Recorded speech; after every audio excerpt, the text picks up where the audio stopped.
শীতের রুক্ষতা ছাপিয়ে বাঙালির হৃদয়ে এখন উৎসবের উষ্ণতা। পৌষের বিদায় লগ্ন আর মাঘের আগমনী বার্তাকে সঙ্গী করে গ্রাম বাংলার ঘরে ঘরে শুরু হয়েছে ঐতিহ্যবাহী পৌষ সংক্রান্তি বা পৌষ পার্বণ। একসময় পৌষ সংক্রান্তি মানেই ছিল ঢেকিতে চালকোটার শব্দ আর বাড়ির নারীদের নির্ঘুম ব্যস্ততা। আমন ধান কাটার পর সেই নতুন চালের গুঁড়ো, খেজুরের গুড় আর নারিকেলের মিশ্রণে তৈরি হতো বাহারি সব পিঠা। নেত্রকোনার জেলার দুর্গাপুরের গ্রামগুলোতে আজও দেখা যায় সে চিরচেনা রূপ। এখন এটা তো পৌষ সংক্রান্তি বলা হয় আর কি।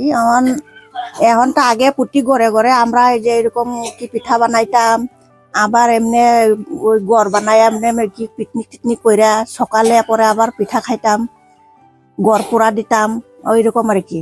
আর এখন তো ওই রকম করেই না, এখন কি খালি পিঠা এরকম টুকি টাকি করে আর কি, সব ওই যে কি রক্ষার জন্য আর কি।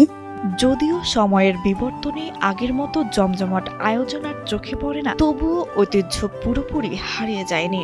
আজও নানা সীমাবদ্ধতার মাঝেই এই উৎসব পালন করছেন বিভিন্ন গ্রামের বাসিন্দারা।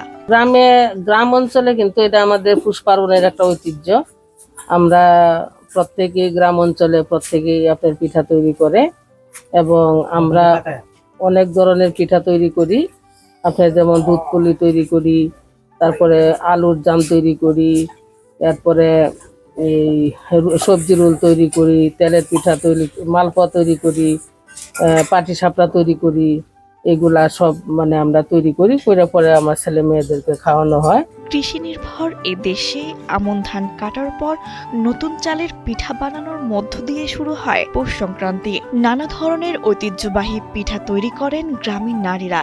বর্তমানে দ্রব্যমূল্যের ঊর্ধ্বগতির কারণে আগের মতো নানা পদের পিঠা বানানো সম্ভব হয় না, তাই কয়েক ধরনের পিঠা তৈরি করে এ পার্বণ পালন করছেন তারা। এখন তো আগের দিন নাই, হন কি করবো? এখন এই যে তেল আনতে হারে না, গুড় আনতে পারে না, খাইতেও হারে না। আলামালা এই যে খালি করে মধ্যে একটু তেল দিয়া খাইয়া আমরা এবার থাকে ঘুরি বুঝছি। এখন জীবনের সব আয়োজন এখানে একসাথে।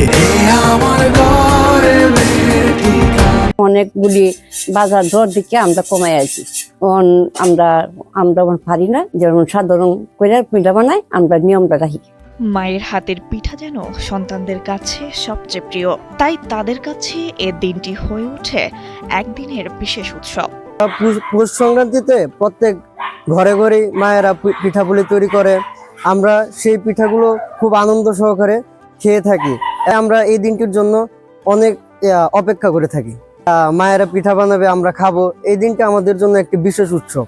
মানুষের কর্মব্যস্ত জীবন, নগরমুখী মানসিকতা ও যন্ত্র নির্ভর জীবন ব্যবস্থার কারণে ধীরে ধীরে হারিয়ে যেতে বসেছে গ্রাম বাংলার এ সংস্কৃতি। তবে সংস্কৃতি প্রেমীরা মনে করেন নতুন প্রজন্ম উদ্যোগ নিলে এখনো ধরে রাখা সম্ভব বাঙালির এই ঐতিহ্য।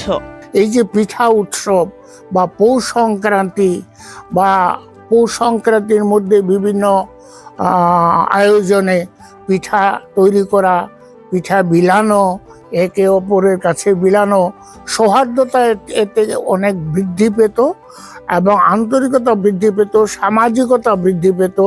কিন্তু এখন যেহেতু সেগুলো নেই, এখন আফসোস করে বলতে হয়, আহারে সেই দিন যদি আবার ফিরে পেতাম। আমাদের সেই দিন তো আর নেই। কিন্তু তোমরা যারা নতুন প্রজন্ম আছো, তাদেরকে আমি অনুরোধ করেই বলবো যে তোমরা যাতে এখনো এই উৎসবগুলি কিছু কিছু সম্পূর্ণভাবে না হলেও, আগের মতো না হলেও কিছু কিছু যাতে পালিত হয়। গ্রাম বাংলার স্মৃতি বিজড়িত এই পার্বণকে টিকিয়ে রাখতে সব স্তরের মানুষের সম্মিলিত উদ্যোগ প্রয়োজন, এমনটাই প্রত্যাশা দুর্গাপুরবাসীর। নেত্রকোনা থেকে আল নোমান শান্তর পাঠানো তথ্য ও চিত্রে ডেস্ক রিপোর্ট, কালের কণ্ঠ।